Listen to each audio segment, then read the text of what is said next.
So I've been thinking about the parting of the Red Sea and the people walking through on dry ground to get to the other side. And I'm wondering, how wide was that path that they walked on between the walls of water? I discovered that some biblical archaeologists think that path might have been, maybe a quarter-mile wide. Or it might have been more on the narrow side. I do know it causes me to think about Jesus talking about the path to life being more on the narrow side. I mean, he said in Matthew 7, verse 13, you can enter God's kingdom only through the narrow gate.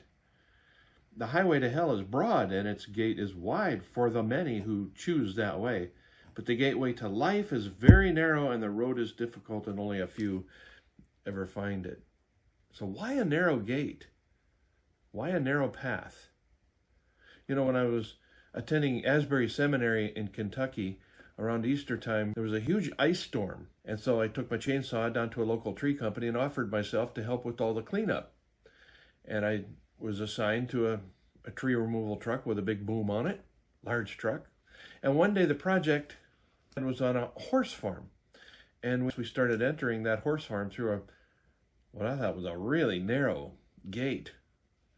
We had to be really careful and move very slowly, inching our way through with that big truck. And all I could think of was, why such a narrow gate? It's a horse farm. But I did think that day as we worked about the biblical parallels to that. I mean, a narrow gate is a departure from the broad road, the big road of the world, full of people making the most popular choices of social norms and political correctness. I also thought about how you don't enter a narrow gate quickly or flippantly. You count the cost. I also thought about how a narrow gate limits the cargo that you can take in. There are things that must be left behind. In Kentucky, we unloaded some of the stuff that was hanging off the sides of the truck. I also reflected on how the only reason that we went to that farm that day was because we were called.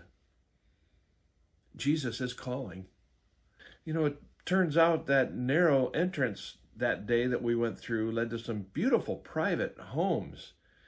There was also, we discovered, a broader entrance to the public area of barns and show places. God's invitation to us into his personal space of beauty is the one that's a narrow gate.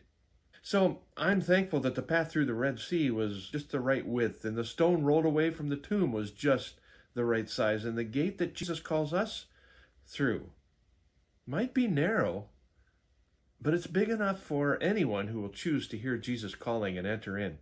So I hope you're walking the path of life today, thankful for the work that he gives you to do as you follow him, the one who said, I am the gate for the sheep.